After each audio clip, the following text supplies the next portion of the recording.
Hello, ladies and gentlemen. My name is Max Parthas. You are here for the Abolish Slavery National Network Anniversary Celebration 2022. We're going to start this off with some fire right off the bat.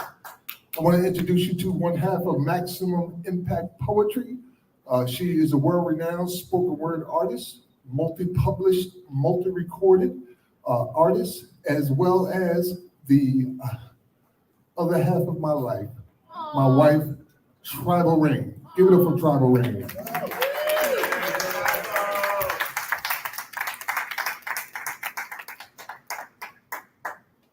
As for Max Parthas, truth happens when you look into the actual faces of the oppressed and the oppressor. You can't hide or deny what you see. One must always be the lesser, and one the overt aggressor. See, being hunted is never going to turn out well for the prey. Having to eke out a plan of survival while continuously looking over your shoulder, wondering what, or should I say who, will be snatched up next. How many will they hurt or kill? Come on, folks, we all know the drill. We all grew up in the valley in the shadow of truth. How many pints of blood will they exact for our imagined sins? It's as if being born black were an option and our preconscious opinions held sway. When only the Almighty had an opinion that day, so suck it up, buttercup. We were born this way.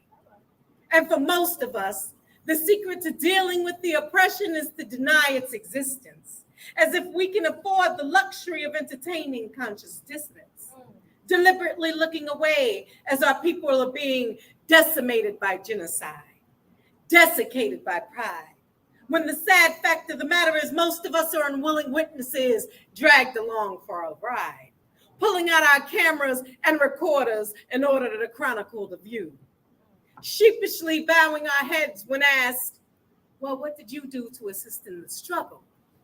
To which most of us can only reply that we're out here trying to make a living.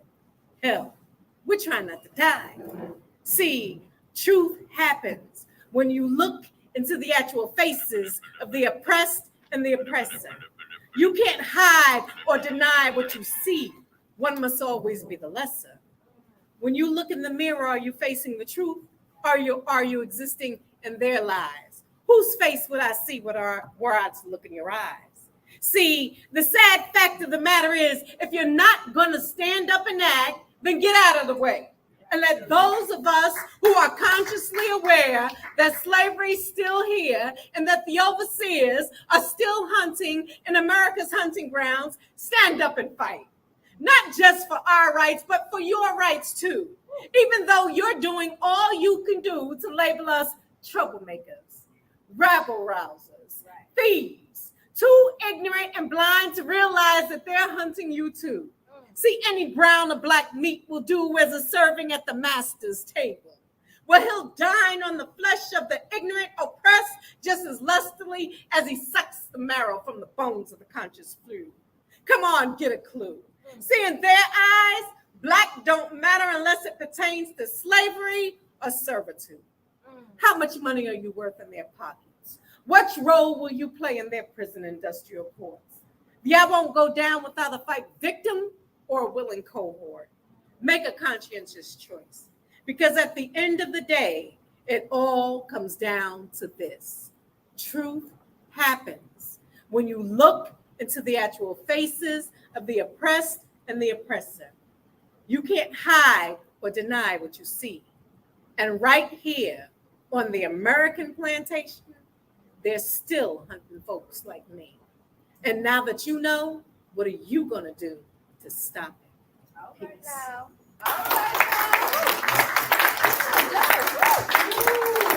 Tribal Rain, y'all. That's what I'm talking about, right?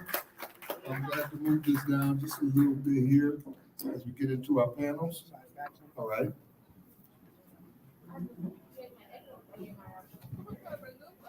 All right, that's good. Okay, I want to start by introducing, first of all, our lead organizer for the last 2 years, from the very start of this movement, Brother Kamal Allen. He is one of the people who was involved in removing the slavery exception clause from the Colorado State Constitution, which started all of this movement to begin. So without further ado, ladies and gentlemen, come on out.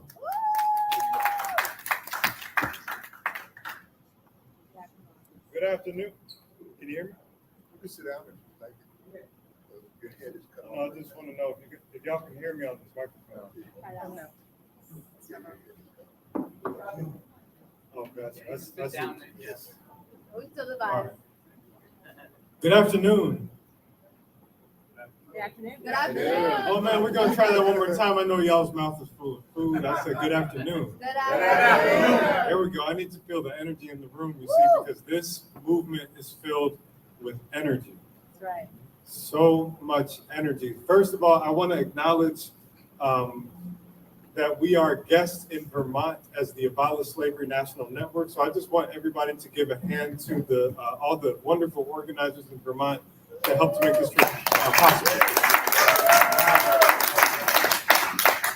And even though we are guests in this state, I want to affirm that borders are not real and that we are community from just a couple more miles away. So thank you for inviting us back home. We are gathering on this day on August 28th. Does anybody here know the historic significance of August 28th? Black August. Black August, yes. August 28th is one of the most historic days for Black people living here in the United States. That this is the day that Emmett Till was lynched by a mob of white men. Child. This is the day that Dr. Martin Luther King Jr. and other civil rights organizers led a march on Washington. This is the day that Hurricane Katrina made landfall. This is the day that at the time, Senator Barack Obama accepted the nomination for president. And this is the day that we raise hell today as an organization. Hello.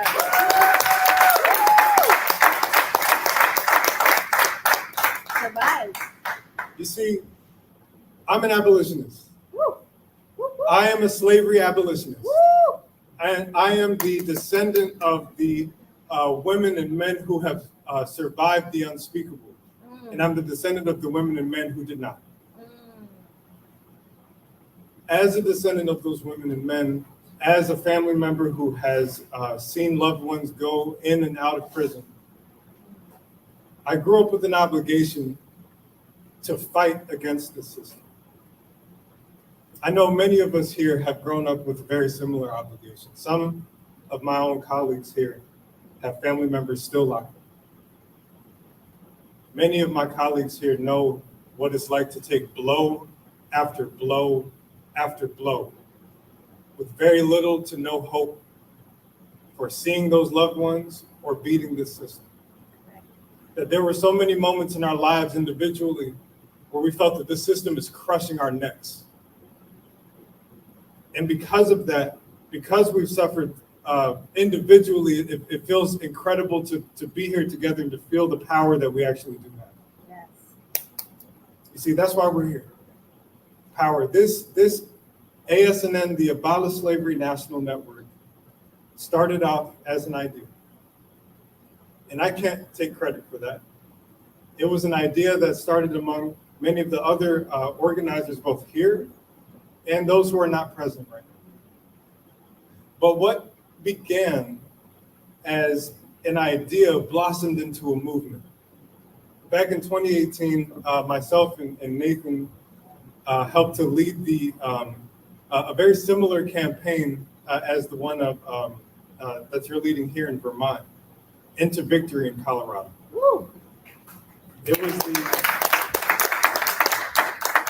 was the second attempt to abolish slavery in Colorado because it failed the first time. But we knew that we needed to be tenacious, that this is not an issue worth giving up. So we decided to do it again. And when we did, we quickly found out that we're not alone. That's right. That there were organizers across the nation who were already in the process of doing something very similar, something very magically happened. That there were organizers in New Jersey, in Nebraska, in Utah, in South Carolina, in Texas, in California, that were wanting to do exactly the same thing. So we had a mission. We said, we're going to get everybody here on one phone call and see what happens. Because some of us had interactions outside of this. I actually remember being invited into Dennis Febo's home, where he, in New Jersey, had this incredible abolition summit that that took place with all the most amazing abolitionists you could meet, artists. It was actually one of the most incredible things I'd ever seen. And the moment I knew that Dennis was going to be a lifelong friend and colleague was when he let me crash on his couch, and I was just vibing with, like I was a family member, eating up all his food and everything. Wearing his robes. Well, you know, but that's how I knew that we were gonna be family for life, and that's what ASNN is. It's family. This is abolition family. So when we got everybody on the call at the same time, it was a bit of an experiment. Let's see what happens, right?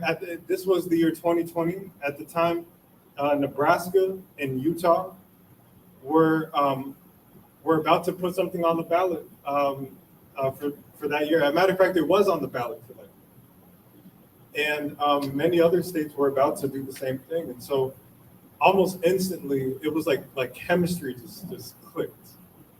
And we were sharing ideas and theories and power and, once again, energy.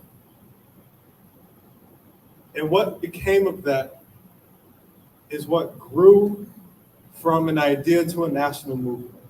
The Abolish Slavery National Network gives me hope. It gives me hope that we will one day live in a society where slavery is no longer acceptable for any reason, for anybody. And shout out to Martin. It has been an honor to serve these past 2 years as lead organizer.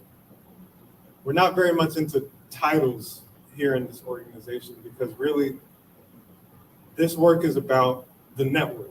This work is about y'all. Everything that ASNN believes in is possible because of the work that you all are doing right where you are and together. But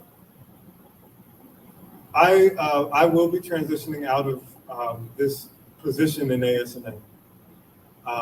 I'll be going to law school. Thank you. I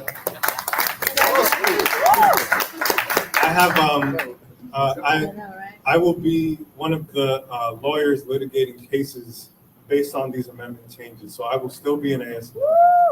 But the person that will be carrying this through as lead organizer sitting right next to us, Savannah Alger, one of the most fearsome and capable leaders I've ever met. Yes. Amen. She is incredible, and she's going to serve this, or she's already served this organization well, and she's going to continue to do so. Yes. So I'm gonna Don't tread on me. So before I pass this off to the rest of the panel, I want everybody to stand up. I'll let him speak. Yes, I want everybody to stand up. I want you to put your fist in the air. And I want you to repeat after me. I am a freedom fighter. A freedom fighter. I am a revolutionary. A revolutionary. I am an abolitionist. An abolitionist. I am an abolitionist. abolitionist. I am an abolitionist. abolitionist. There we go. So next up, we are going to hear from our first panel, the members of our administration team. And then after that, you're going to hear the second panel, including the members leading active campaigns for this November, including Tennessee, Nebraska, Tennessee, Louisiana, Alabama, and Vermont. and Vermont. We also have Oregon. And as well as a member of our federal campaign as well. Oh, wow. So give yourselves a round of applause. We're going to transition now. All right. Big deal. You're a big deal. Well, I just want to let you know who we have up here. I'm starting from On my left, Brother Dennis Febo. Dennis Febo is the guy that thought of this whole idea in the very beginning. It came, and he'll probably tell you about it, but it started in Hudson County Correctional Facilities with the kids there and an idea that they had and a promise that he made. So Dennis Febo on my left here, right next to me is Melina Cohen. Melina Cohen out of Nebraska. She literally ran a campaign nearly by herself and managed to abolish slavery in Nebraska as almost like a superwoman, a one-woman team. It was amazing, She had us, and she had some other people, but mainly it was her getting it all done. So if she can do it, and you're watching right now in a state and you think you can do it, yes, you can do it too. And then, of course, we have Kamal on my right, and right next to him is Brother Nathan. Nathan is one of the organizers from the original Colorado campaign, as he mentioned before. And next to him is Savannah. Savannah Eldridge will be in the future coming up, starting now, as a matter of fact, our lead organizer. So I want to start passing the mic over to Brother Dennis Febo. Dennis, can you tell us when you came up with this idea of all these different people that were working on this project coming together to create an institution, what was it you were hoping would happen? Peace, fam. So when I started the work in New Jersey, it started at Hudson County Correctional Facility. I had shown the documentary, The 13th, and kind of writing on Frederick Douglass' story that once you learn something about your condition and your status, then you would want to do something about it. So that was my goal with showing the movie, kind of just leading into. And for me at that point, for all the work that I had already done to assist people, I knew that I hit a block. There's nothing I could keep doing to guarantee that when our people would come home, they weren't going to go back in. Knowing the recidivism rate in this country, knowing it in my county and in my state, New Jersey, having the highest disproportion racially in the entire country, I was just kind of fed up and looking for a way to get around it. So understanding that maybe if we attacked it at the root, 13th Amendment, at the time, some of the legislators had commented they liked the work we were doing, and I suggested and proposed, and that's how we got the New Jersey movement going. I didn't know Colorado had a movement. I didn't know that. So one day I got up from bed and I was on Facebook and I saw Colorado and slavery. I was like, what? I just flipped. I started calling them in a fraternity, and I knew we had brothers in Colorado, so I called them and they got me Abolish Slavery Colorado, and I called Kamal. And I was like, I just wanted to see them. I just wanted to see human beings who put their minds to something as big as so many other people, professionals, legislators, leaders of movements, that tell me that this was impossible, right? That's what I kept being told over and over when I started it. When I met them, just regular ass people came together and made it happen. And I wanted that to, I went with the intent to record, which I did. I still have the footage, and to release it during the event. But Kamal blessed and came through and surprised and said, I'm come to represent Colorado. So I was like, all right, we don't got to show the movie. He's standing right here so that everybody could see. So knowing that Nebraska was reaching out, Utah, and we know anyone that does any organizing, if you try to hit it from just one angle, you're not going to be able to get it done. But when you start showing from as many different angles as possible, we figured if as many different states stood up and started their own state-based campaign, we would be able to launch at the federal level. Trying to get it from the federal on the way down, we knew that was going to be too much of an uphill battle. So it was a state-based movement. It became easier that way, even though for New Jersey it wasn't, because we lost out just like Louisiana did. We got blocked in New Jersey. But I don't feel defeated because I've seen everything else that has come out of it. And I'm going to the death. I'm going to be here to my last breath doing this work. But that's how kind of everything started. Thank you, Dennis. Dennis Febo. And next to him, Melina. My question for you is, Superwoman, what was your favorite highs and lows of doing this work in ending slavery, constitutional slavery in the state of Nebraska? Well, I think certainly meeting you all and being a small part of this was a high point. Also, Election Day 2020, when we won with a supermajority. Super majority. That was a big one. I think a low point was that I was alone for a lot of this. And so there were moments that felt kind of defeating, but I did always have the folks up here to turn to. In particular, turning to the Colorado organizers was a big help because I had worked on campaigns before, but I'd never run one. And I just wasn't sure, like, what is the most effective messaging? And we didn't have money or resources to do like messaging polling. So just learning from Kamau and Nathan and others in Colorado what hadn't worked at first and then what did ultimately work, that was helpful in some low moments. Yes. Thank you very much, Melina. I appreciate that. I guess I'll tell a little bit about myself. I've been involved in slavery abolition now for about 15 years, ever since I heard Angela Davis, as you heard in the documentary that watched it earlier, when she said we need a 21st century abolitionist movement. That was my click moment. I was like, okay, I get it now. I understand. And so we did, I worked with a brother named Scotty Reed for about 7 years on a program called New Abolitionist Radio. And we did a lot of study, a lot of research, and we would report on these things and really build and educate people for 7 years. And then for the following 3 years after that, we did our own program called Abolition Today with Brother Yusuf Hassan, where we continue to educate and inspire.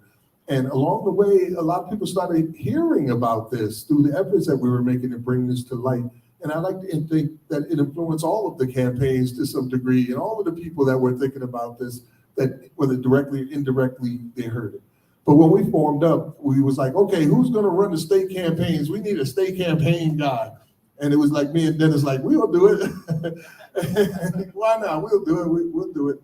And we started reaching out to the different states like Maine. And I reached out to Vermont, who was already in process of doing their thing, and many others. And we told them what we were trying to accomplish, and everybody was on board with it. And here we are today now with the Freedom 5, which is 5 states that are on the ballot in 2022, where people can decide as a voter, as a citizen, that you don't want slavery in your constitution to be legal. It's just you don't want it. We also have 3 states behind us, and with Rhode Island, which did it in 1854, I believe, that makes a total of 4 states. When we win these 5, we are gonna have 9 states that have abolished slavery in the United States. And in 2023, we have 24 that are gonna follow suit.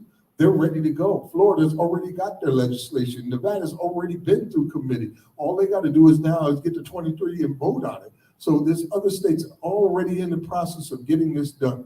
The whole goal as state campaign managers was to get the grassroots organizations ready, get the politicians ready, the legislators ready, because in order to change the 13th Amendment, you need 3/4 of the representatives on board. So we figured we would do that going state to state, working directly with these legislators. So when we say it's time, we would make that happen. And we also introduced a joint federal resolution. First we did it in 2020, but we did it again in 2021 on Juneteenth. It was introduced by Senator Merkley of Oregon and Congresswoman Nikema Williams of Georgia. They introduced the Abolition Amendment, which would repeal the 13th Amendment and replace it with a potential 28th Amendment that had no exceptions whatsoever for slavery, including as a punishment for a crime, and to finally end slavery once and for all across America. So that was the role that I ended up playing and falling into. And I'm looking forward to seeing these victories happen here in Vermont, in Oregon, who is unable to attend today, but shout out to our people in Oregon. They are doing great. As a matter of fact, Oregon is doing so good that right now, the #1 topic that people want to vote about with the polls that they did is this very issue right here, ending slavery in Oregon. It's even higher than universal health care to them, where it should be, right? Yeah, that's pretty awesome. So shout out to our people in Oregon, Oasis. All right, so I don't want to talk too much. I want to give everybody a chance to say a few things along the way. So what I'm gonna do is go ahead over to Brother Nathan. Nathan, you were one of the original OGs in Colorado, and you were there for the first attempt.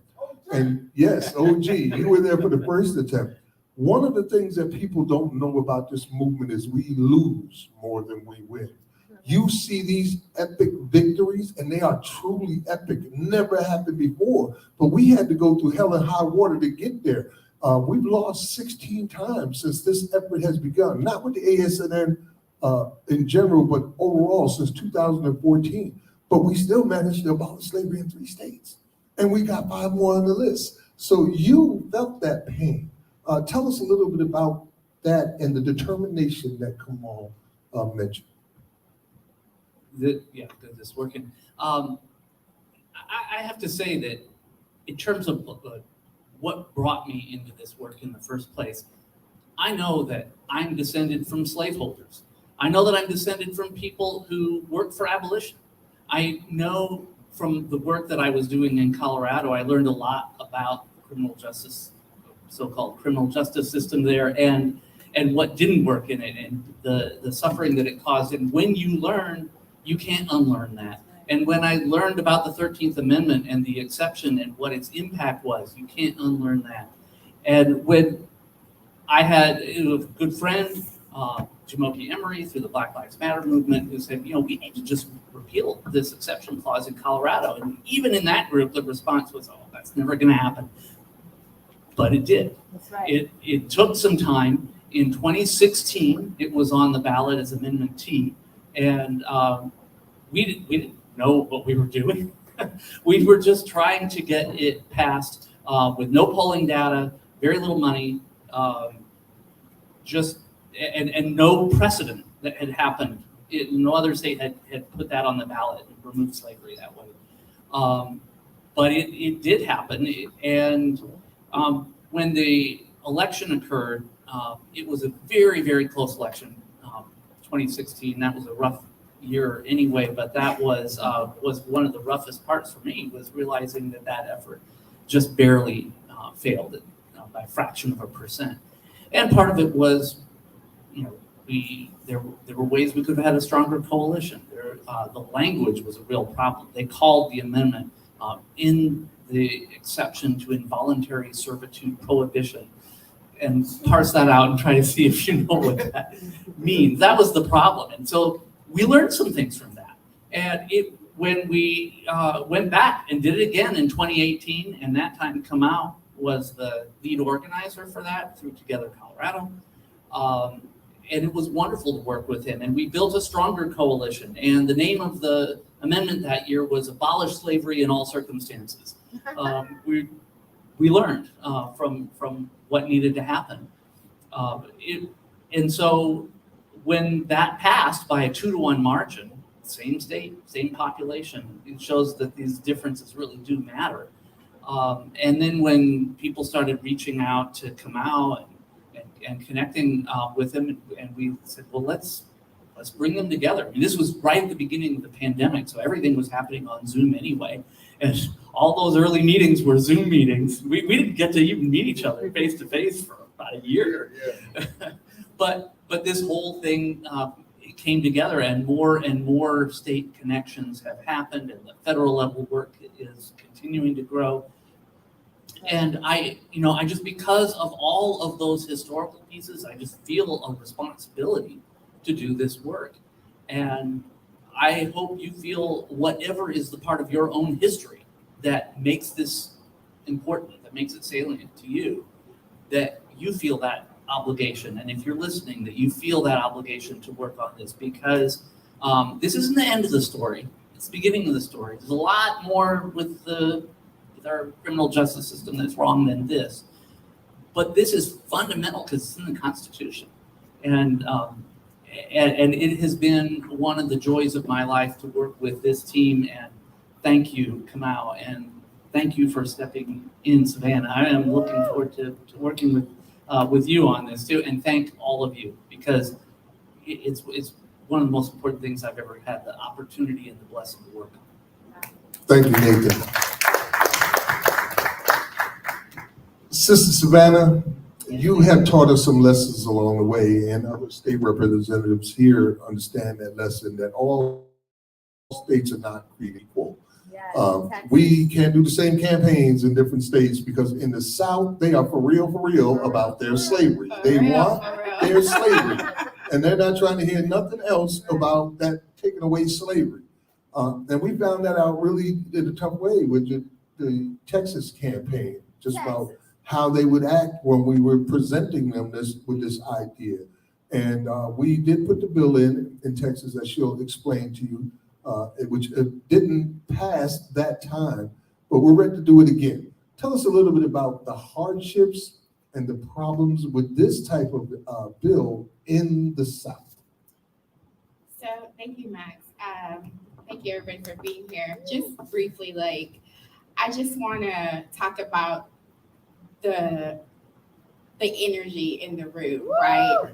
Because when Kamal was talking about energy, I really just felt like an overflow of just a gush of positive energy. And I don't know if it's the Holy Spirit, I don't know if it's Allah, I don't know who it is, but somebody is in this space.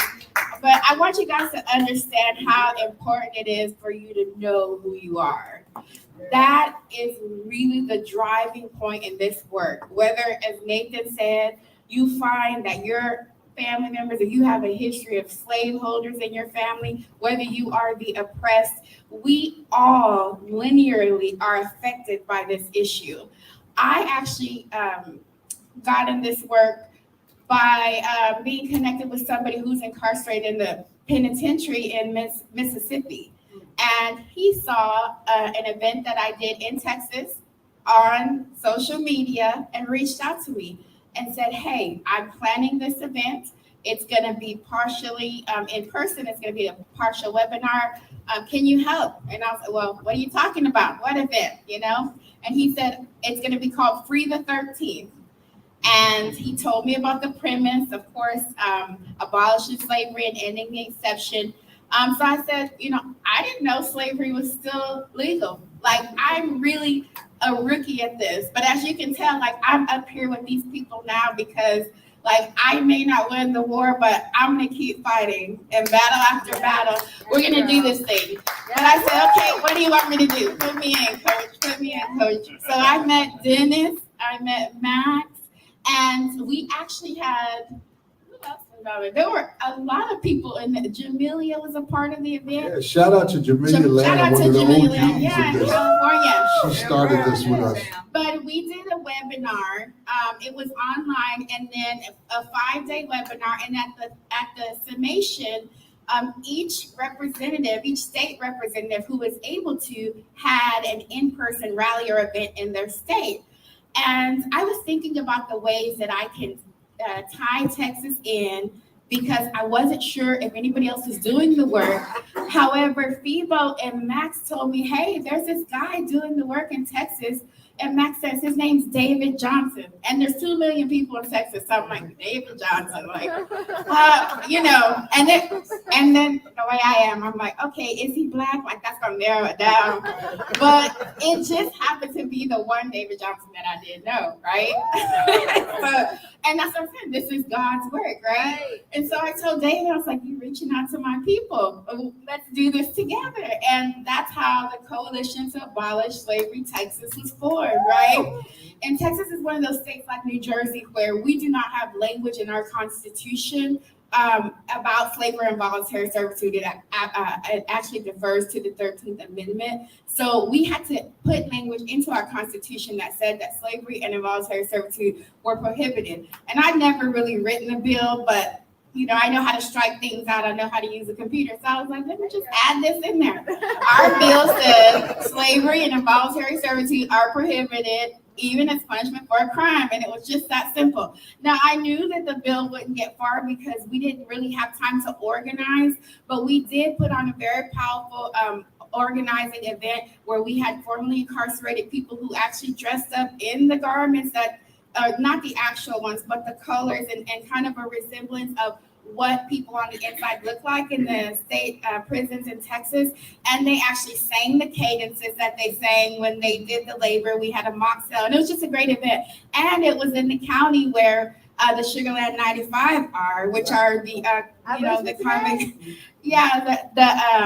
the people who are buried there actually on school property. However, anyway, our bill, House Joint Resolution 51, did not receive a hearing. We were blackballed, stonewalled. They didn't answer my calls. Nobody wants to talk to me. So what I learned in this is we have to have minions, right? Because they hear my name, they're like, oh, here she goes talking about slavery again. And I'm coming. Every time I'm coming. So my goal is to build our coalition to where we have leaders. We have emerging leaders who can not just speak not just speak about the message, but who can actually teach, because that's really important as we're learning to go out in the community and teach other people in our community. But anyway, that's how Texas got started. I'm just so blessed to be a part of this team and looking forward to refiling our bill in 2023. Yes, give it up for Savannah. We might fall down, but we get up. Right. That's right. We get up. In Tennessee, they're on their 5th try. Is it fourth? What did you say? 5 years in a row? No. The senator? Huh?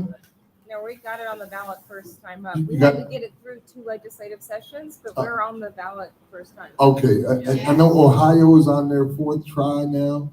California is on their 2nd try. It doesn't matter how many times you're trying. The accomplishment is what you're after. The trying is just the way that you're getting this experience until you're successful. The goal is to end slavery, to honor our ancestors and the sacrifices that they made and finally finish this job. And with that being said, I want to give Brother Kamal another opportunity to say a few words before we get into some more poetry with Tribal Ray. I just can't, I cannot overstate how beautiful this moment is. You heard the stories of how this modern abolition movement has gained momentum. And I just want to say that this is only the beginning.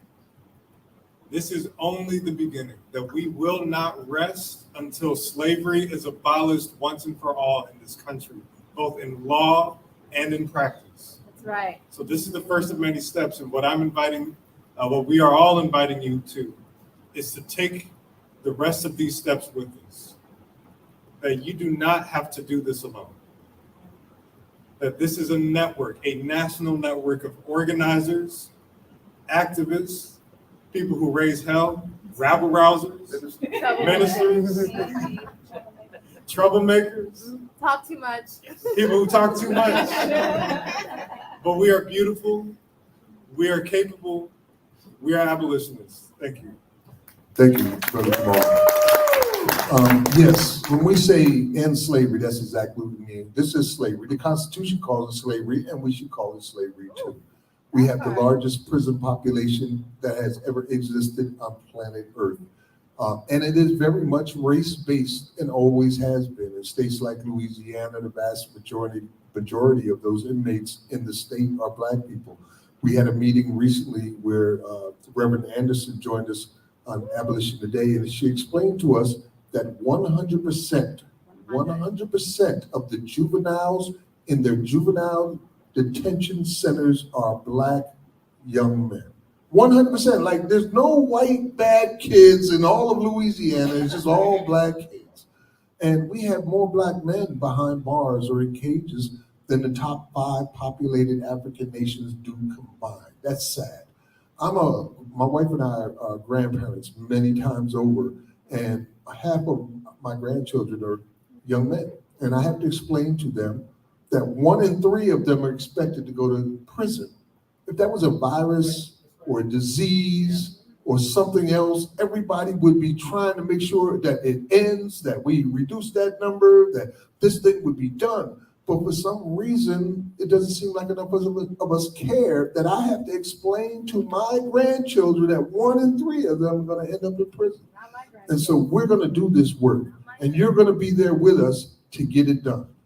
With that being said, Max, time for a Q&A, a quick Q&A? yes, a quick one. Yeah, we have a quick one. All right. So if you do have a few questions, let's go ahead and take them real quick for the Abolish Slavery National Network administration team.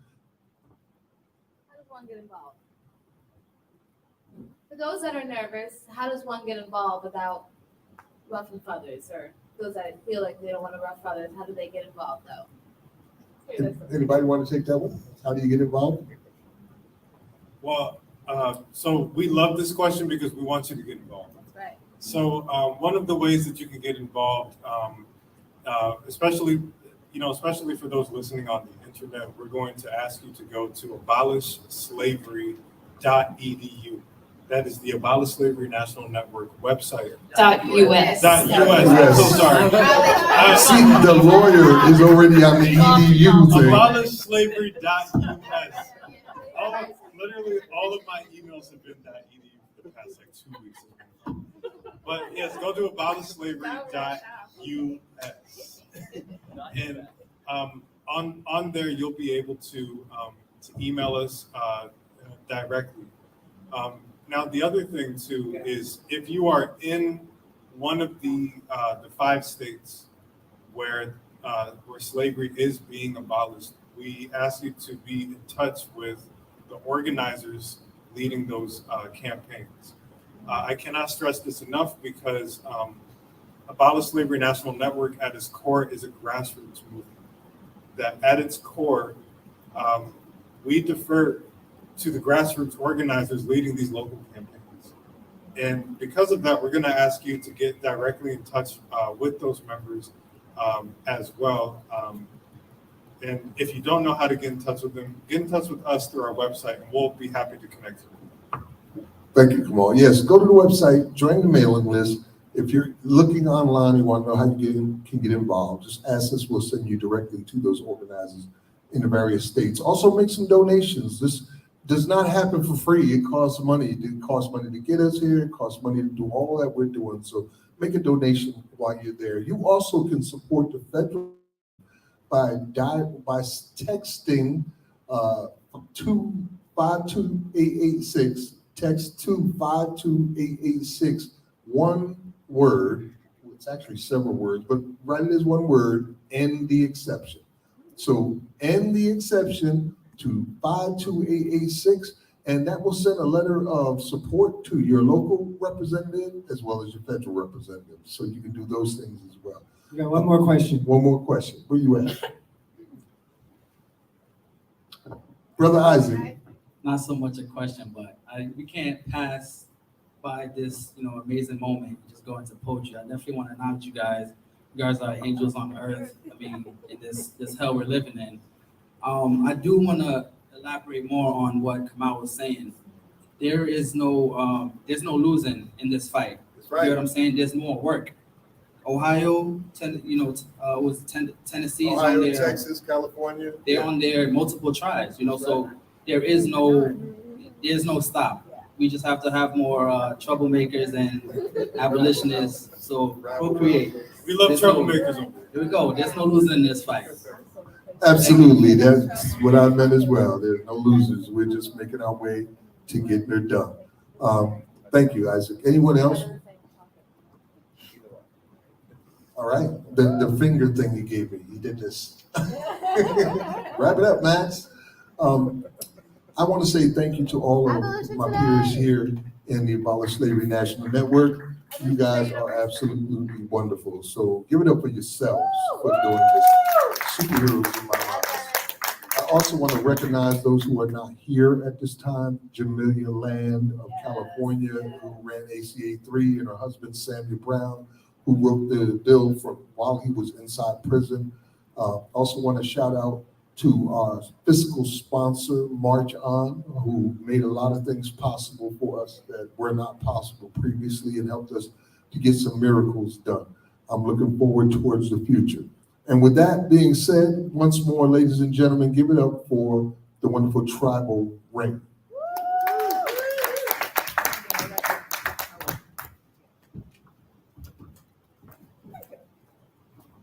People get ready. There's a change coming.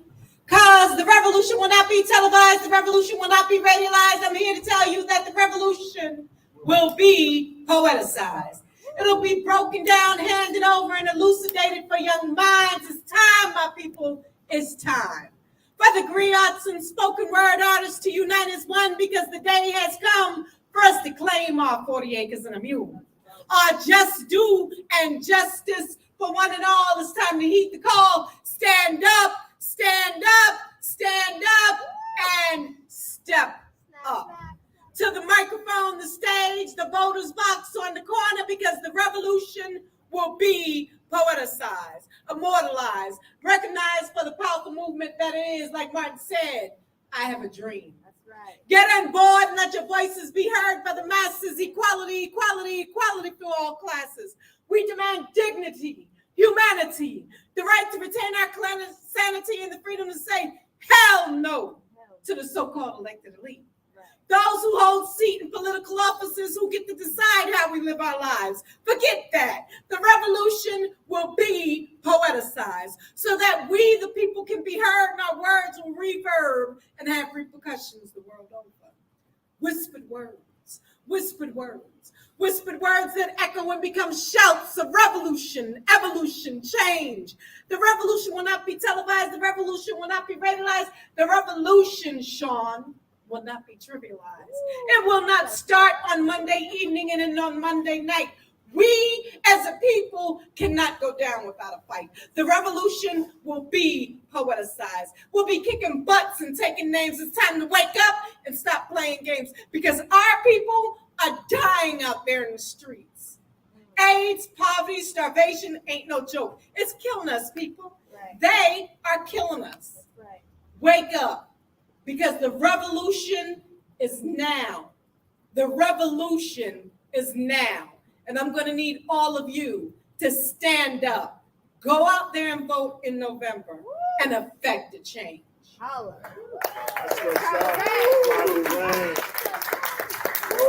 Rain. All right, with that being said, that concludes the first segment of our panel discussion featuring the Abolish Slavery National Network administration members. And now we want to get into the second half of our panel discussion, which includes, of course, our host here and the states being represented here today. So if I can get our state representatives to come up to the stage here. And I believe, Mark, you're going to be one of our reps? All right. Mark, did you? All right, just give us a second. Come on up to the stage and have a seat, Ben, our state representatives and our federal representative.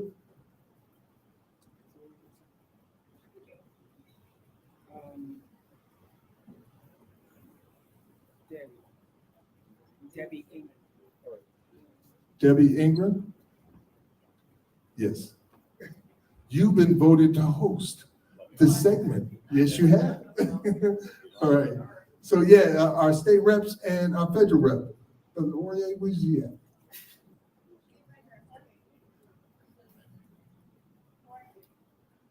Yeah, I will pass to you in a second. Just want to make it. Brother, you want to come up and represent the federal aspect? We'd appreciate it. As I said earlier, one state is not here. Savannah will need you up for Alabama as well. Actually, the brother might be on air, so let's check and see if he's here. Yeah, just take a seat anywhere. Let's see if Brother Glasgow is online. Yes, we're trying to get Kenny to come in. We got it set up for him. Gina, do you have Kenny on there?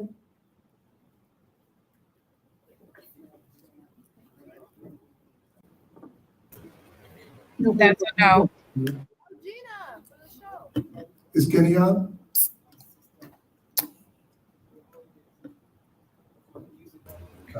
Kenneth is not in. He's not in. Okay, I'm sorry. So we'll have Savannah representing Alabama. Of course, we have representatives here from Vermont with Mark and Debbie. Louisiana is being represented by Brother Curtis. We have Tennessee with Gina. Jeannie here, and of course, the federal amendment with Brother Jorge. So I'm gonna pass the mic over to you, Debbie. Wait a minute. It's all yours. Hold on for a minute. So here's what we should do, Max. Actually, if you don't mind, if Debbie and I can serve as a team, Sure. and then you can just facilitate. You want me to keep doing what Is I'm that doing? okay? Is You that guys all like right? Max? Is Max okay? How good is Max as a host? All right, so how about if we just keep it? All right, And all me and right. Debbie can team up here because we're partners. Because we're in You can take me home with you when you're done. Yeah, we got a lot in common. All right, let me get out of your way. All right, then, awesome. Let's start out by getting commentary from our hosts here today. You guys are wonderful. You made us feel so welcome. We feel blessed to know all of you and to be here with you. So, Debbie?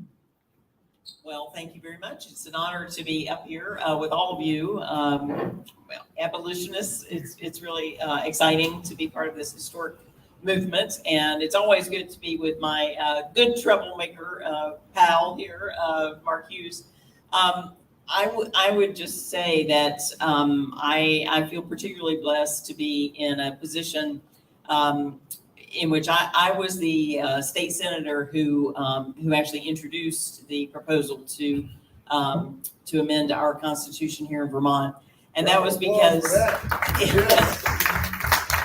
it's a great honor. But what happened, Savannah was talking about the Holy Spirit and God and all this kind of amazing stuff. What happened was when I was running for the state senate.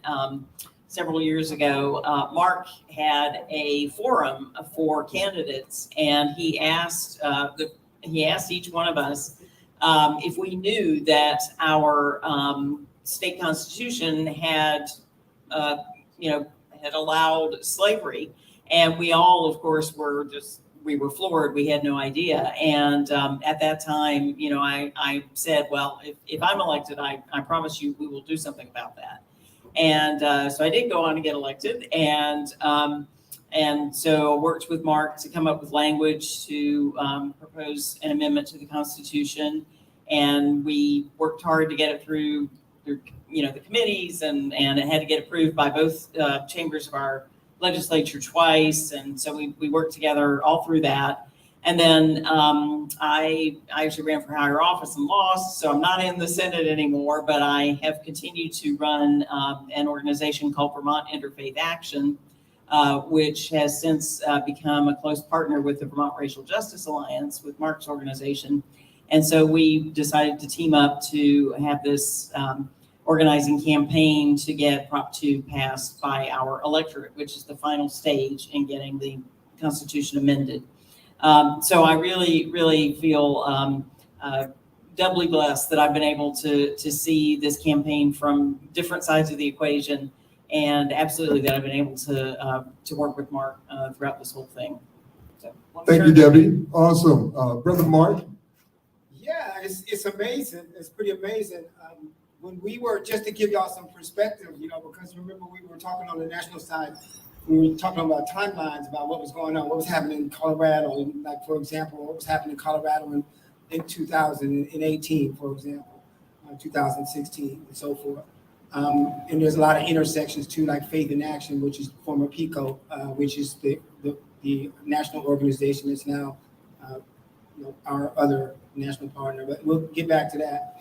But the work started here in Vermont with actually a C4 called Justice for All that I started back in, I think it was 2014, having found, turned on media and found Michael Brown dead, and had just in the wake of just Trayvon Martin at the time. So that's when I started the activism work, not the abolitionist work, but the activism work, in starting Justice for All as C4. Which led to a coalition that passed a major, what was meant to be a criminal justice system oversight apparatus. But it was during that work that, with Justice for All, in coalition with maybe 35 other organizations, that we began to understand just the depth and the breadth of the so-called criminal justice system, as well as the sprawling industrial complex, which is known as the legacy of slavery, systemic racism, as it's being produced out of housing, education, employment, health services, economic development. So that's what caused me to dig into the Constitution, because frankly, I was befuddled because I was just beginning to awaken to the realities of the realities. And I think that's what's caused me to stumble across the Constitution in 2015 in Vermont, understanding that there must be some source of our protection, of our safety, there has to be constitutionally something that assures our human rights in this state. So in a search for that, I found the opposite, which was slavery in our Constitution. And it wouldn't be until 2019 that we would have the opportunity to get it on the ballot, because many of you know you can only get it on the ballot every 4 years here in the state of Vermont. So that's kind of how the work began. And we peripherally, I did see Colorado arise, emerge and then crash and burn during that time. And quite frankly, over the time that we've been doing this work in the state, it was really from the outside in as opposed from the inside out, if you know what I mean, Curtis. So there are some of us who are sitting on the outside, like Christine, who's doing reentry for about a dozen years here in Burlington, and me, myself, doing the national research and understanding that we have 1 in 14 Black men in this state in prison right now. And despite the fact that only 1.4% of the population of the state is Black, 11% of the prison is Black folk. So the research was less, it had more to do with quantitative analysis and not a whole lot of the reality of what it is that we're having the opportunity to connect with now nationally. So now we see the connection.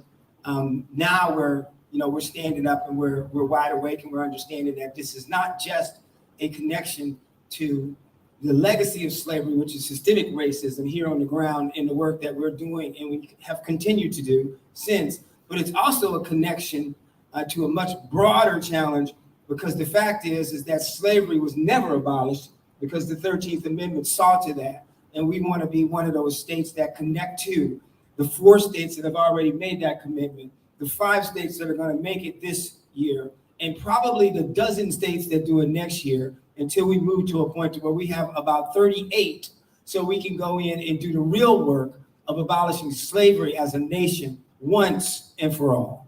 Amen. Just want to add a little story to it. I remember one of my favorite moments of working with you guys here is when people from all over the country came to testify on behalf of what Vermont was trying to achieve. Right. And that alone was wonderful. But the next day was even better when Representative Peter, what's the last name, Peter? Well, Representative Peter, he was on, right? What is his name? Let's call him Peter. Yeah, Peter. He was on, and he was like, we had all these educators and historians come in and tell us, but nobody ever told us that not only were we the first ones to introduce an exception clause, but it had expanded across the country because of what we had done. That's right. We learned that along the way. Right. That nobody seemed to have known that. And that was a beautiful moment for us to see those eyes open like that, to understand that you may not have intended to do major damage, but major damage is what happened. And an example of that would be Louisiana. Louisiana adopted that very same exception clause, and they had a much more malicious intent to use it than Vermont did. So let's go ahead and speak to Brother Curtis Davis, who is the lead organizer for Decarcerate Louisiana, and talk about those connections. How you doing again? Max Parthis. And I want to say thanks to Mark for inviting us out to hold this event in Vermont. Vermont is a lot of things. And we talked about the racial equity problem, which is really, according to one of my new close friends that I learned, it's just a form of apartheid, right? Yeah. So when we talk about the type of work that you're doing down in Louisiana, you got to know everything based on race. But I found out some things about Vermont since I was here. Did you guys know that there's 42,000 people in the city of Burlington, Vermont, right? And out of those 42,000 people, only 16 Black families actually own their home. Wow. I think it's 13. 13? 13? Yeah, So only 13, 13. 16, 42,000 people are here.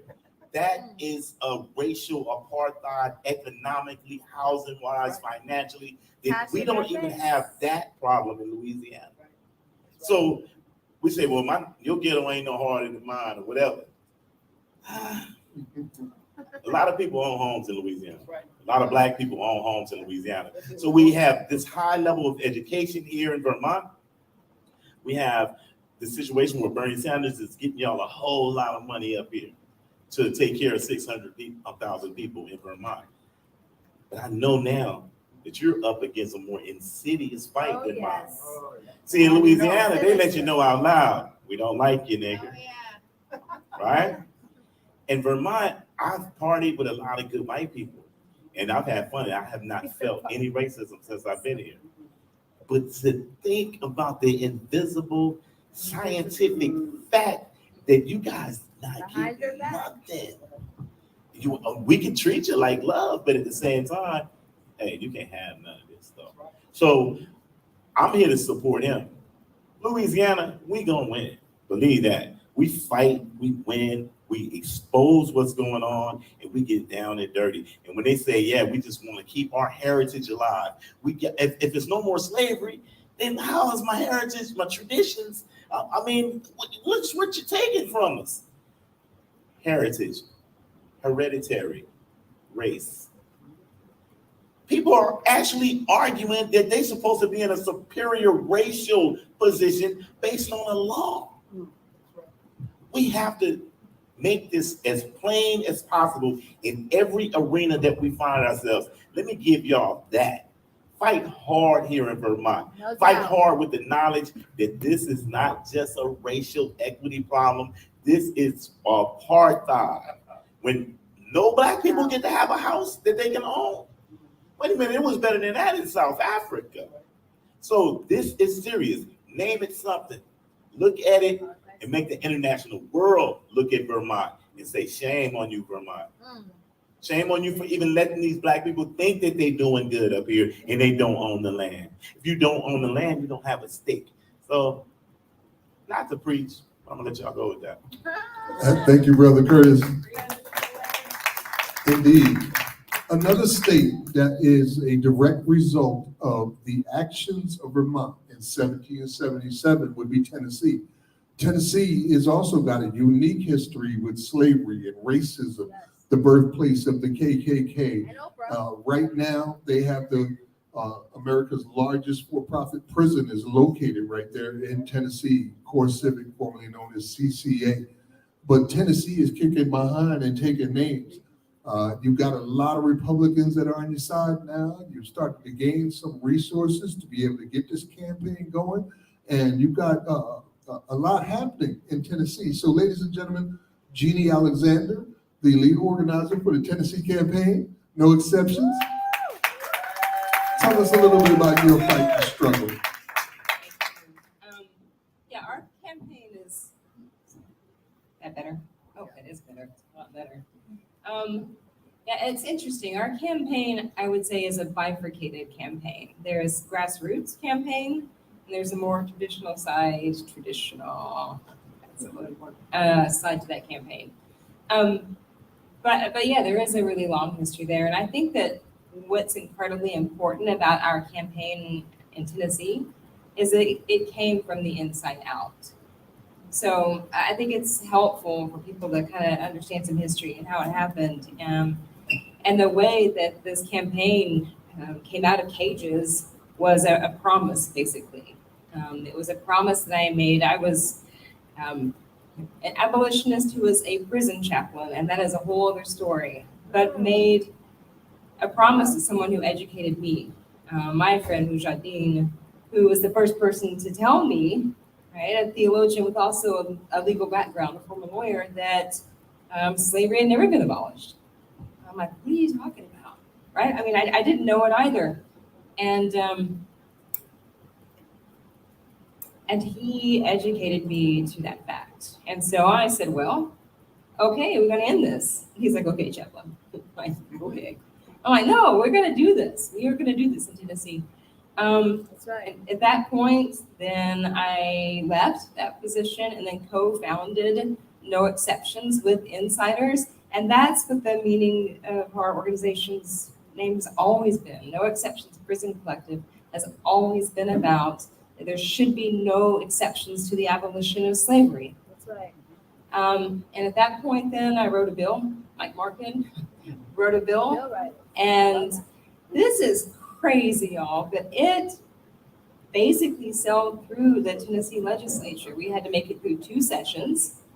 That first time, no one voted against it because we just kind of honestly, and for anyone else who is listening to this in a southern state, we just kind of okey doked it. We're like, oh, well, this is crazy, right? You would have it in here. You're not a racist, are you? And they were just like, oh, all these Republicans are like voting for it. So nobody votes against the first time. The second time, during the second legislative session, some of them began to show some true colors. And we had 2 vote against it in the House and 4 in the Senate. And of course, the rationale was, well, we don't have to do this. This isn't real. I'm like, no, for real, it's right there. It's really real. But it's still overwhelmingly passed. And so now we are on the ballot for the first time. And the vote will be November the 8th. And like Curtis, we're very confident that we are going to pass this. It has a lot of momentum behind it. A lot of politicians have signed on to it. A lot of Republican politicians have signed on to endorse it, and it's got a growing, massive grassroots campaign. And honestly, it wouldn't have gotten here without grassroots. So that's absolutely essential. And then also without the support of ASNN, this is also absolutely essential. If this is family, and this is abolition. That's awesome. Thank you so much, Jeannie.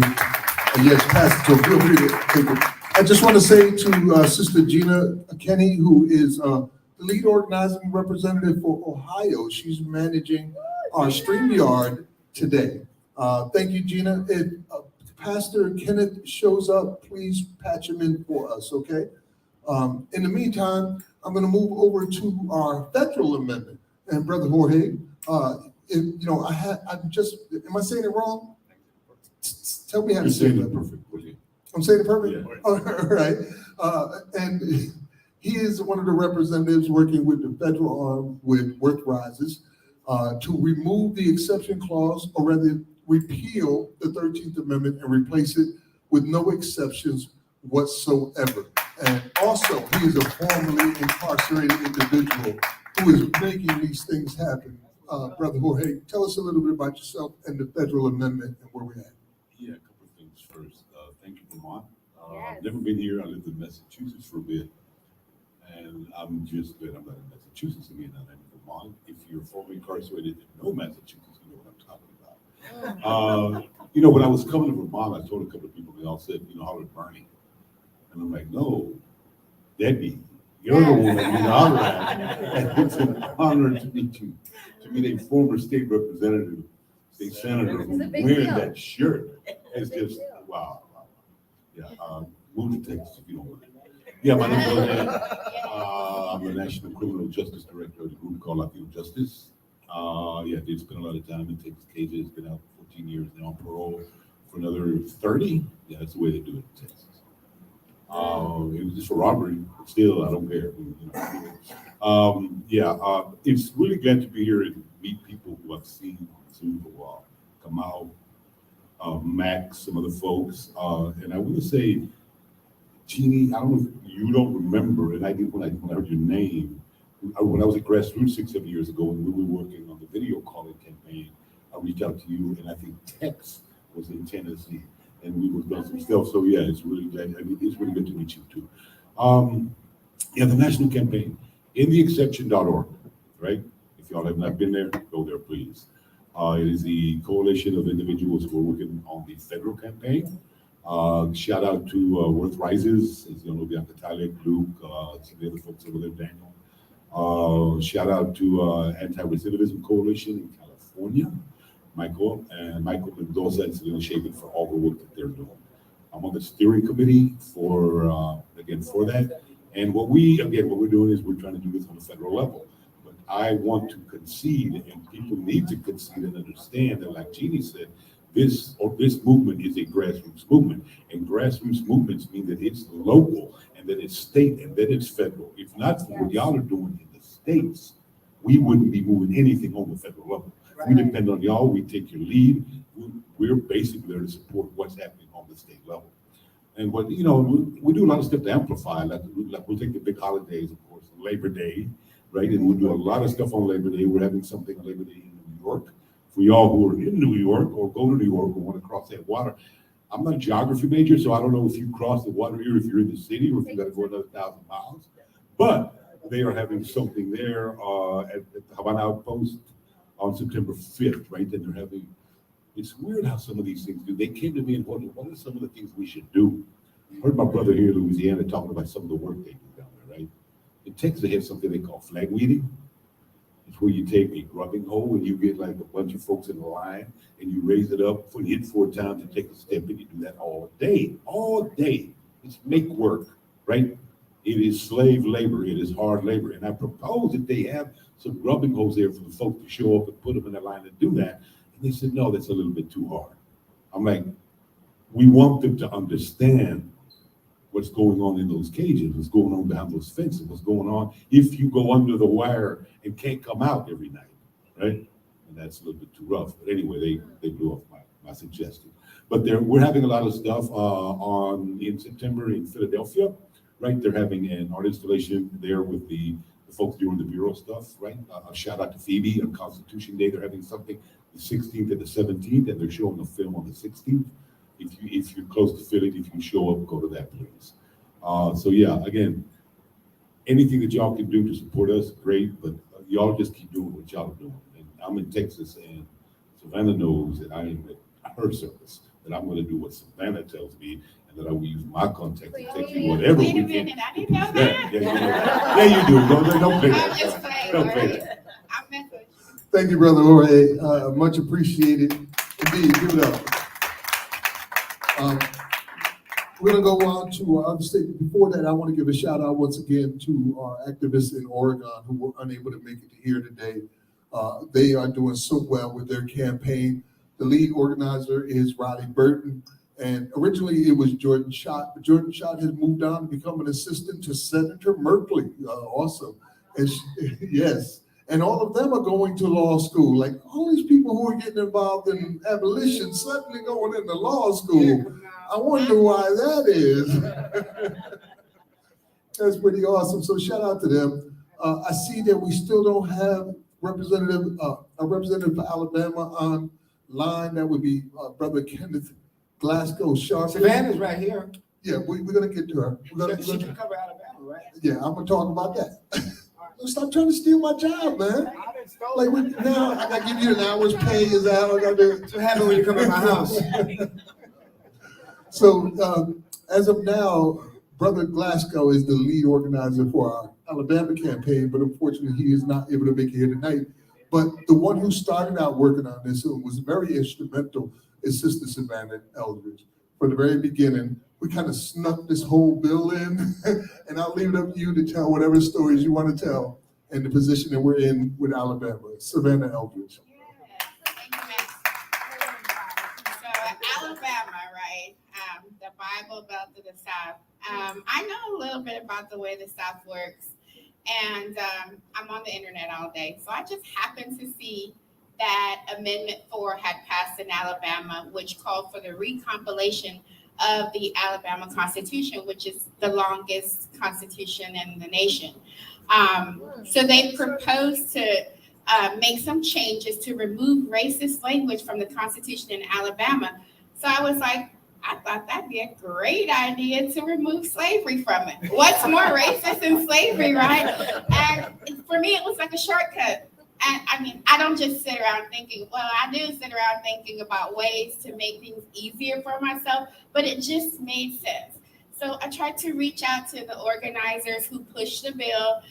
And from that meeting came a meeting with the powers that be in Alabama, and we were able to get the language on the ballot for this year. So I'm very excited about it. There's really not a whole lot to tell. It wasn't a separate bill. It's tied into, it's a comprehensive, there's 3 total changes that are being proposed to the Alabama Constitution. So there wasn't a lot of organizing around this intentionally on my end, but we're happy to have Pastor Glasgow, who is from Alabama, to be able to support this piece of legislation, because of course I'm going to be very busy in the near future, building Texas back up and then supporting all the rest of the states. So that's how Alabama came to be. And if we get this, it's a one and done, and I'm just excited about it. But it's just a testament to why strategy is important.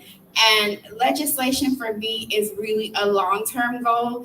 And it's great that we can keep trying and we can keep trying. But if we can collectively put our heads together to look at what works in our state, then we should do it, right? And think outside the box. Let's get creative about it. And I think that we'll definitely see more changes to come in the near future.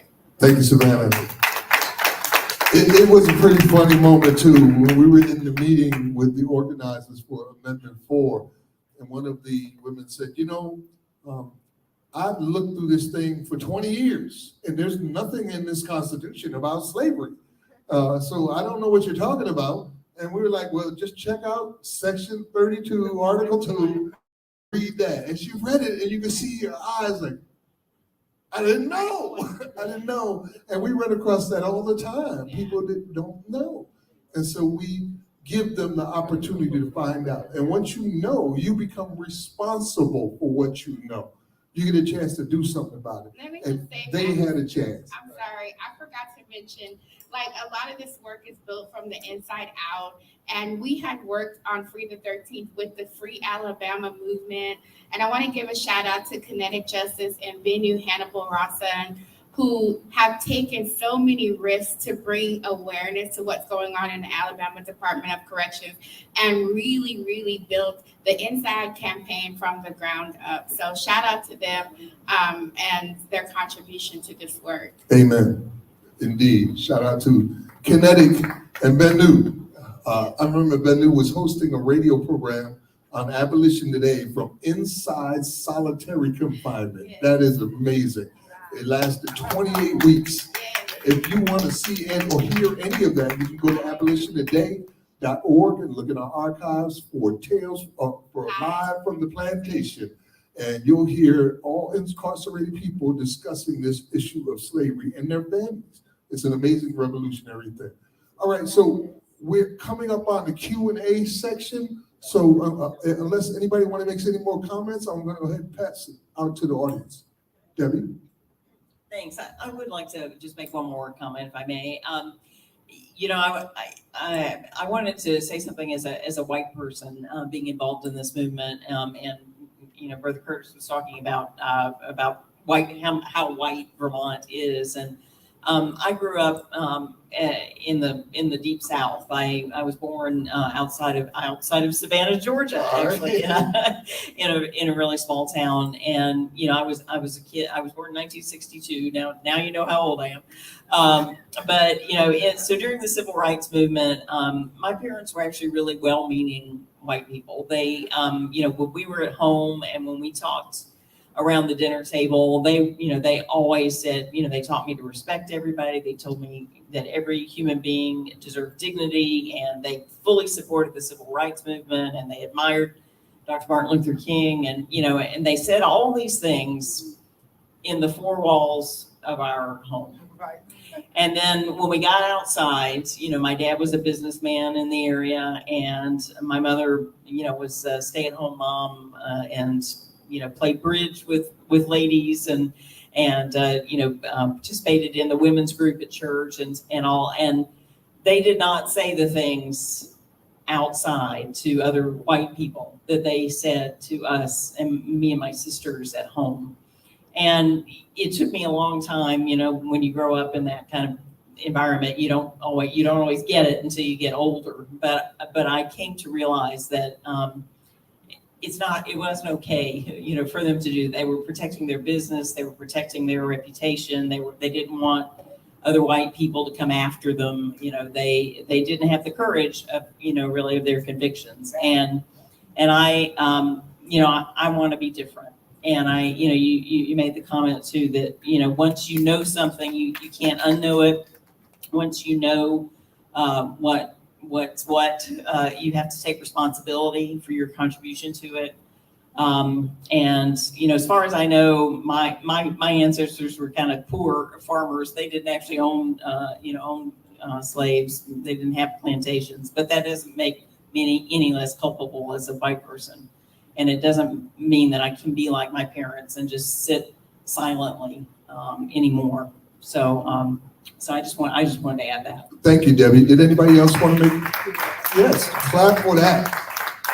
The courage of your convictions. You are an example of that. Would anybody else like to make some Let me comments? piggyback on that, because Debbie and I work like really, really, really closely together, just on a daily, on almost a day. I mean, the phone will ring. I'm like, hey, it's you again, right? And it's like we talking like three, 4 times a day.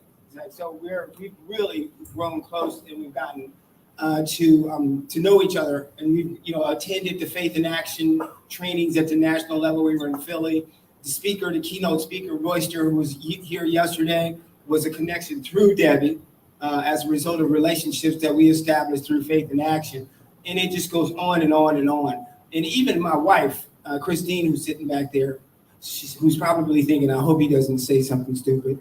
Too late. She's like, you know what, and this is something coming from Christine. She's like, Debbie's solid, right? She's like, Debbie, that's our people right there. So I do just want to lift you up and thank you for showing up and being a part of what's going on here tonight with us. Love you. I want to also add to that this is not a drill. I mean, I came to understand this work kind of like almost bass backwards, if you don't mind me saying that, in a way, because the way that I see abolitionists, in the way that I have experienced abolitionists, it seems like it was more, inside out, if you know what I mean, Jeannie.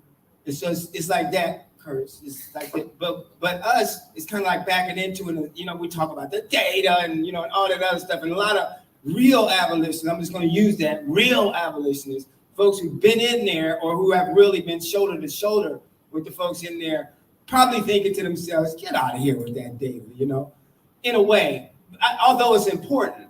And I guess I say that to say this is the battle is no less real as we stand shoulder to shoulder. And I've come to understand the gravity of what it means to be an abolitionist, and to not just to say it, but to walk it, because it's not one of those hunky-dory, happy-go-lucky, very positively friendly and warmly received types of walks of life. If anybody in here knows what I'm talking about, when you really get down to it, this is the separator. This is what separates us from everybody else. This is when people stop calling you, and when people stop liking you, right? This is when you can walk away from, you may as well walk away from their job or go do something different. This is that, okay? This is that kind of work. So I want to, just give a shout out, because as I've looked across the country, and I've looked at the condition of our people across this nation, I look into my own home state of Iowa. It is horrid. Now, one thing that the numbers do is they don't lie. The second one that they do is it gives you a picture. If you know what to look for, you have a pretty good idea of what's going on in Minnesota. You have a pretty good idea of what's going on in Wisconsin. You have a pretty good idea of what's going on, Phoebo, in New Jersey. So when you look at what's going on in Vermont, it's not an accident. It's not an accident that these things are happening when you start pulling restrictive covenants. It's not an accident, is what I'm saying.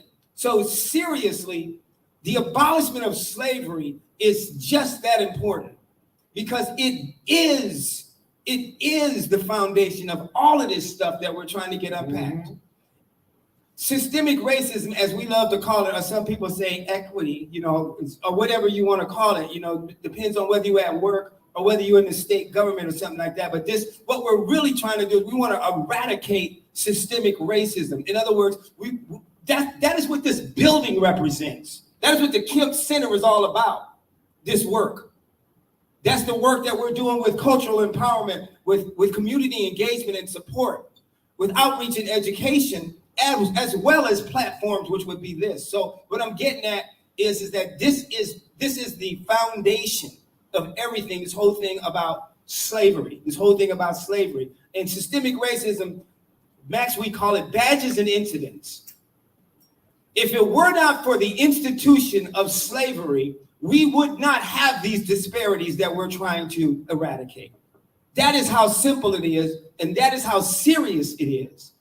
So we can go in and we can try to tinker around the edges on all of these systems all day long until we get tired. But at the end of the day, if slavery is still here, then we haven't done anything yet. That's all I got to say about that. Yes, thank you, Mark. Mic drop on that one. Indeed, this is the root of it all. There's so much change that needs to be made, but you really can't change any of it until you open the first door, right? You can't go into the house until you open the first door, and the first door is to end slavery. Once you've ended slavery, it opens up opportunities that we've never seen in this country before because we've never done it. And nobody can predict what will happen because we've never done it. But we want to do it, and we are going to do it. Brother Horton, you had something you want to say? Yeah, just a couple of things, I think. I have no idea how many people in this room have spent time in the cage. I know that when I was in prison, you internalize the slave mentality. I thought that I deserved to be there, maybe not with a 60-year sentence last time, right? But I deserved to be there because I had put a pistol to someone's head and demanded they give me money, right? And I think foundation cages in this country exist because we have a failure of imagination what to do when somebody harms somebody else. Right. We refuse to think about anything else. We are here today to abolish slavery, but if we don't move forward and abolish the cage, if we're stopping and if we're accepting that, okay, 13th Amendment passed, you're no longer a slave. When you're in the cage, we're going to pay you minimum wage, and now I can move on to another fight. That I think that we're turning our backs to the individuals who we are saying that, okay, we have freed you now from that, right? Because basically slavery in prison, what it is, it's related to the labor. It's related to, it doesn't really attack how you feel. I don't know how when he was in there. I don't know how I felt for a long time, right? I grew up believing that the Rangers were heroes. And I did not understand or realize or have been taught the history of lynching in South Texas, what these folks have done to us, to my people. I didn't know that. It's a process of education. And once you know, you can't unknow it, right? And I just think that I hope that people are committed, not just ending slavery, but to ending the cage itself. Yeah. Thank you, Ray. Yes. All right, do we have any questions from the audience? Brother Nathan? I just wanted to know Just to Curtis, if people want to know about your book, Slave State, or they want to learn more about your own history or about the history of slavery in Louisiana, where should they go? They can go to Instagram. They can go to Incarcerated Louisiana page on Facebook. They can go to Curtis Davis on Facebook. Or we're getting our website set up this week for our In the Exception Louisiana. They can also go to abolish slavery US. US. Sorry, abolishslavery.us and find out anything that they need to find out about what we're doing. I really appreciate you guys getting that book, donate to us, and supporting us, because that's how we get around. And with the big grants from the nonprofit industrial complex, but we're working on it. Amen. Just so you know, we do have books for Curtis right here available right now, as well as some jewelry and books from Tribal Rain. Any other questions from our team here in the audience? Books and tools from Tribal Rain. Sorry to interrupt, but Kenneth is in the broadcast. I just want to just commend all of you warriors. You guys are disciples, and it's really inspiring to me to be and honoring for me to be a part of this and to be a part of this team.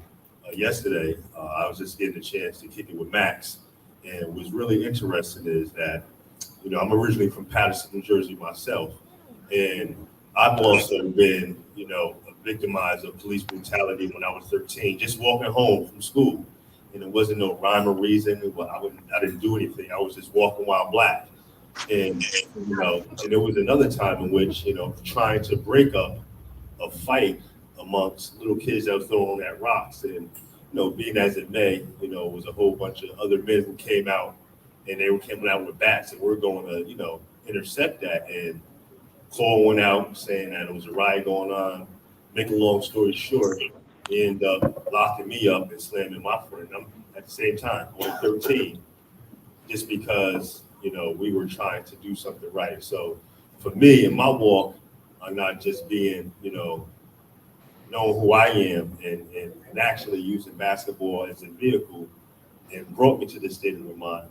It also brought me a sense of awareness that, you know, like you all were saying, once you're woke, you can't close your eyes to the ills of the world. So for me, it's, you don't know how much energy, how much I'm replenishing right now and getting even stronger in dealing with stuff that just so happened to just, you know, happen to be around the district with the school system. And I've been in the school system in the district for about 20 plus years. So I'm really excited to come now from the outside, coming back in with a new lens and a new perspective for our people, and to stand up and stand forward. So I just wanted to just applaud all of you just for recharging, for doing the work, and for now, you know, for me having that level of consciousness, awareness, and ammunition to go on and do so more so, and knowing that I got support in the family behind me. So I just want to tip my hat off to all of y'all. Thank y'all.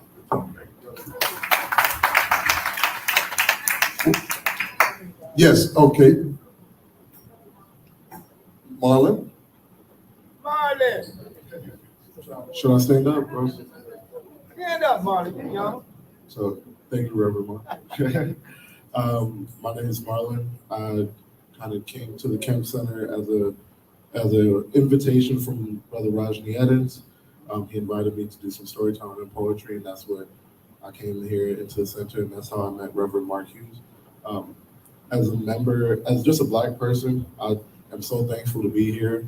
Thankful that there's other people who are willing to look into constitutions, and that's the hard part. That's the hard work, you know, sitting there using your time, you know, to better somebody else's life. And, you know, I just want to know how many other states do have like a Prop 2 on their ballot this year, and, you know, what's the real significance of this year? So you said 5. Which 5? Can we get a camera on our speakers when they're speaking out? Can we get a camera on them, please? We actually have one of the 5 that joined us online. I'm going to try to see if we can get a few words from him. But the states that are on the ballot this year are Vermont, Oregon, Louisiana, Tennessee, and Alabama, which I'm getting ready to give a chance to speak. Thank you for your question, brother. So Alabama, Tennessee, Oregon, Louisiana, Vermont, all on the ballot this year in such an epic opportunity. We got brother Kenneth Glasgow Sharpton on the line with us here, joining us in Zoom. He's the organizer for Alabama. Kenny, we got a few minutes for you, so let me see if we can hear you say something. Real quick, can y'all hear me? I can hear you slightly, but everybody else can't. Can I use that mic over there? Maybe. Can y'all hear me very well? Let me know when y'all can hear me, because y'all got to see this. Hold on, Kenny. Hold on for a minute, brother. All right. All right, where exactly is the speaker in here? All right, go ahead and give me a few words. Okay, testing 1 2, testing 1 2. Can you hear me now? Can you guys hear him? Can y'all hear me? Hold on, Kenny. Can you hear me? You remember we was on a panel together, right? Okay, brother Kamal is going to help you with translation. So he'll repeat what Okay. you're saying, all right? First of all, I All want right, y'all hold to see on. where I'm at. All right, Brother Man, whenever you're ready. Oh, Max, do you have a question for him to start off? No, go ahead and let the brother tell us what he wants us to know about what's happening in Alabama. Tell us about the campaign. I can't hear you now. Oh, tell Can us y'all hear about me the now? Yes, I'm gonna repeat to the audience what you say to me so that way they can hear. Okay, so what we're doing here in Alabama, the reddest state in the country, is we're trying to change the language finally about slavery. And I just want to Okay. give each and every one of y'all a hand and thank God for ASNN. Thank God for all y'all that's doing this Wait, across Pastor the country. Glasgow, they can't hear you, so I'm gonna repeat what you said. So he said what they're doing in the red state of Alabama is finally changing the language to abolish slavery. All right, go ahead, Pastor Kenny. All right, and I just want to give everybody a shout out and a hand because we're changing America's face, not just America's laws, but its whole face. Because everybody in the third world countries and countries across the nation in the universe are looking at America. So he just wanted to give a shout out to everybody across the nation who is doing this. He wants everybody to know that you are changing America, that you are changing its very systems and its very core. That's right. And so down here in Alabama, I'm going to look forward to being with you all, not only changing in the 5 states, but changing in the 33 states and changing the federal law so we can finally take slavery out of our Constitution and we'll no longer be bound by it. Thank you. He said that he's excited that this is like not just from Alabama, but that we are changing the language in these 5 states and these federal to make sure that that we change all the laws in this country. And I'm so sorry if I'm paraphrasing that bad. All right. God bless. God bless. He said, God bless y'all. God bless y'all. Thank you, brother. My question is I got a question. Oh, you got a question? Okay. To my Vermont people, especially Debbie, because you're the first woman abolitionists I've ever met. So shout out to you. So we heard what inspires you. How do you inspire other Vermonters? Maybe Mark can add to that. How do we get inspiration all the way to November, and how do we carry on and keep on as a Vermonter? Well, we are working on that.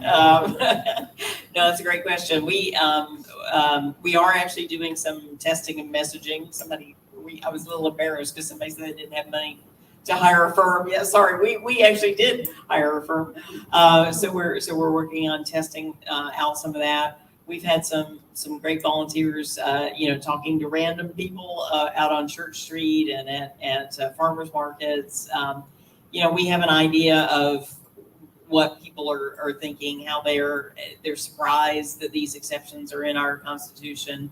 But we want to make sure that they don't just see the tip of the iceberg, that they're really understanding, as Mark was talking about, this legacy of slavery is about the contribution that it's made now to systemic racism and where we are in this country. So, we're working at the grassroots. We're trying to train our volunteers to really talk the way that it needs to be said. And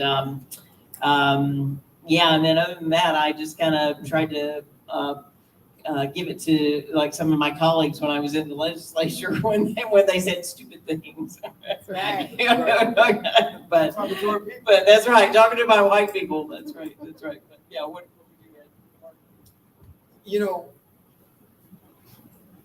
add? I think I said it earlier. Maybe I didn't say it earlier. Did I say what a time to be alive? This is, we're literally fighting for our lives. And if that's not inspiring enough, I don't really have any words for folks, quite frankly. And the truth is there are some people who are going to be the ones who go down with the ship. And there's nothing that you can say to inspire them. And I'm sorry to give you the bad news, but this is that that thing we've been talking about all of this time. You know, somebody said if you throw a frog in a boiling pot of water, he'll jump out. But if you just warm it up slowly while he's in there, he won't jump out. And there's a lot of folk that right now, they're not gonna jump out. It don't make no difference what you say to them. They're not gonna jump out. If you turn the TV on right now, hello somebody. We are in a time of our lives right now. In the fights that we're in right now, I hope your fights matter. Whatever you're engaging yourself in right now, whatever you're spending your time on, whatever you're spending your money on, however it is you're committing your time to other people right now, at a time such as this, whatever you're doing, make it count. Because truly right now, these are some of our last times. Now you can get all crazy on me and say, oh, this preacher done whatever. And you know what? I won't respond to you. Don't play with me. Today, we're at a place right now where every single one of us ought to be busy. And the work that we're doing ought to count. And if it don't, like she said, sit down and get out of my way. That's how I inspire people. Thank you, Mark. All right. Let's give it up one more time for our state and federal representatives here. The Freedom 5 plus the federal. Yes, thank you very much. Thank you, guys. Thank you so much. We got a couple of more speakers, and then we're going to call it an evening. We know you could have been anywhere, but you're here with us, and we so appreciate that. I want to start by bringing up Savannah Eldridge. Savannah is going to have the closing comments on behalf of the Abolished Slavery National Network, and then we're going to get another poem out of Tribal Rain, and then we're going to hear from our host to take us home. Sister Savannah. I have to come to my notes. Thank you, Max. I have to come to my notes because my grandson was calling me grandma, and I forgot everything. Black don't crack, right? Beautiful, right? Yeah. All right, guys. Can you hear me now? Oh, this is on. Is it? This one isn't good. All right. I can yell. No, you ain't gonna yell. Say something now. All right. Oh, yeah, you got me. All right, guys. Well, first of all, thank you guys so much for being in attendance today. I just wanted to share that ASNN, as a coalition of network partners, we are all respected leaders in our community. And I think that's important as we take everything that we've gained here back, that leadership is the essence of these types of campaigns, right? We have to be able to galvanize the education, to galvanize the power that we gain to go and build new coalitions. My vision for Abolish Slavery National Network is not just to build partnerships, but also to build leaders. In order to achieve this, we need to get and stay connected. We need to stay connected as people. We need to stay connected spiritually, and we need to stay connected as a coalition, right? Again, as leaders, we're doing different things in our communities, but when we come back into these shared spaces, we need to think about what we can bring to support our partners. We've all got different strengths and weaknesses. I'm not a great public speaker. I hate public speaking, so I always defer to Max to that. And if I need to know anything about Max, I defer to Tribal Rain because she knows everything there is to know about Max. If I want to know where Max is, I don't ask Max, I ask Tribal Rain. She knows where Max is. But a strong network is one in which each fiber is strong in its own right? So no matter where we are in this journey, whether it's organizing or we're just realizing that something needs to be done, we're all ever learning. And there's no one single ASNN campaign that's going to be able to end this fight. So whether we're successful in these 5 states or not, we still need to keep going. We need to keep going. We need to keep supporting each other. And that's how we're going to get it done, in our moments of triumph and in our moments of defeat. And there have been some, right? Like I said, we might not win the war, but we keep on, we live to fight another day. So, and in building relationships with people, we learn how to support each other best. We learn what questions to ask. I always ask people, no matter if it's in work or in personal relationships, how can I help you? That's how you get to know people. How can I help you? What do you need? I may not have what you need, but I may know who to ask or where to go get it. So just get in the habit of trying to be supportive to one another. This is very heavy work physically. It's very heavy financially. It's very heavy emotionally. And so again, like, I'm so thankful to be in this space where we can convene together in community and think about what it looks like to support Vermont, what it looks like to support the other 4 states that are on the ballot, and what it looks like to support ASNN as a whole. I want to close with a quote that Max actually gave me. But before I do that, Max dragged me to ASNN. I just want to tell y'all, it's Max's fault that y'all have to deal with me. He told me, you got to do this. You got to do this. And I didn't even know. I was like, okay, I'll try. And it actually turned out to be my life's work. So thank you, Max, for helping me realize that. I'm so appreciative of that. And thank you so much for being my mentor for the past year. Well, actually, it's been almost 2 years now. I'm so appreciative for that. And I also want to thank Vermont. First of all, like, you guys rocked it this weekend. Like, you made us feel so much at home. Dr. Mark, Christine, and all the Vermont Racial Alliance family. Thank you so much. It's a beautiful state, and I'm definitely going to come back if I can, because I feel like I've made new friends and new family here. So in closing, I just want to say, Frederick Douglass said, I expose slavery in this country because to expose it is to kill it. Slavery is one of those monsters of darkness to whom the light of truth is death. And I hold that the Abolish Slavery National Network is the light in the darkness on the pathway to liberation. And we are going to end slavery together. Yes, give it up for Savannah Eldridge, ASNN. Yes. They keep blaming me. It's not my fault. I ain't do none of that stuff they're talking about. I don't even know who this guy is they're talking about. I don't know. All right, we're going to take it home.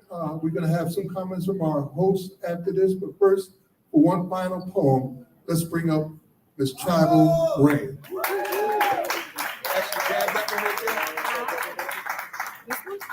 Yes, check it. See.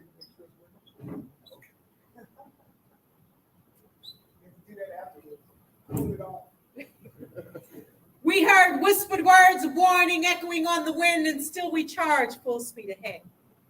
Not looking back, never looking back, so we didn't see the demons that were chasing us. See, people, history is trying to erase us, trying to eradicate our genetic code from the book of life. But the melanin in our skin can't be wiped away with an eraser. The breath of life can't be redacted from our lungs. See, you can't go back to Genesis and take back Adam's rib. Eve existed. She did. And she gave birth to nations, a Black woman. What can I say? Black happened, and it can't be wiped off. It won't be wiped out, no matter how hard you try. No matter how deeply it may gall your pride, we won't be silenced by your genocides, by your quiet attempts to snuff us out. We won't be bound by the pitiful endeavors to enslave us, degrade us, or portray us as less than human, because we are here, and here is where we remain. See, we stand tall despite our chains. And these trees transplanted onto our backs will not break, no matter how many lashes you give. We'll implant our feet firmly into the soil, brace our backs to the winds, lift our eyes to the skies, firmly set our chins and shout, we stand. And the children that creep up from the cracks of our ancestral existence will be persistent and unyielding. We remain. From the moment Adam and Eve stepped forth from the Garden of Eden, our survival skills were honed and mastered, and we overcame. People, we overcome. Following the footsteps of Harriet, the torches of Nat, the battle cries of Malcolm, the prayers of Martin, and the bloody trails left by warriors with names that are too numerous to count. Black happened. And it's not a sin. It's not a curse. Savannah, it's not even a punishment. See, Black is a gift of royalty. It is a mastery, a blessing. Black is what happened when God spoke and the world spun into existence. See, this moment right here, this right here is our living testimony because we are here. We stand strong. We remain, and Black happened. Yes. Traveling Green one more time, everybody. All right. Yes. I'd like to bring up our host from Vermont, Brother Mark Hughes, to take us home. Thank you, everybody. God bless. Bless us. There is a buzz in the room right now, but what I'm going to ask everybody to do right now, because I know everybody's headed out. I see Phoebo. I see you headed out the door. I see you hugging Curtis Davis, but I see Travel Ray hugging Isaac, but I see Mike looking at the food. I see Jorge hugging. But this is what I need. What I need y'all to do is to stop and come in. Bring it in. Focus. Bring it in. Because we're still together. We're not done yet. This is not over yet. Max, this is not over yet. Come in, please. Come in, Tribal. This is not over yet. This is not how we end. This is not how we end. This is we'll do the group photo later. But what we're going to do right now is we're going to come together in spirit. Because that's what we are. That's right. This right here, this will pass. Sure will. So if you can touch somebody, just reach out right now. Just reach out and touch somebody for a minute. Just for a minute. Just touch. Even if you don't like them.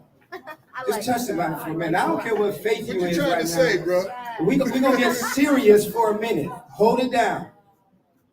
Hold it down. I'm not done yet. Stop talking. Stop talking. Stop talking. Father God, I thank you for these people. I thank you, Lord, for what it is that you're doing in the Abolish Slavery National Network. Lord God, I pray that you would protect everybody as you return them to their destinations. And I pray that you would have your hand over this work because it stands for truth and it stands for justice and it stands for you, Lord. It is what you represent, Lord. It is a sense of right. You said, Lord, that if we would just do justice and love mercy, Lord, that you would be with us. So now, God, we ask that you walk with us in this fight. God, we know that the adversary is forever busy, Lord, and he never stops. So now, God, we pray that you take us all home safely and that you keep us engaged in the battle, Lord. We thank you for your power. We thank you for your grace. We thank you for your mercy. And we thank you for winning, Lord, because you are God and you are God of all. Thank you, God, in Jesus' name. Amen. Amen. Amen. It is our duty to fight for our freedom. It is our duty to win. It is our duty to love and care for one another. We have nothing to lose but our chains. Yes. Amen. I want to say thank you to Gina. You can take us home now. We're all done. See you guys when we get back. Peace. We got to take a picture. Oh, we got to take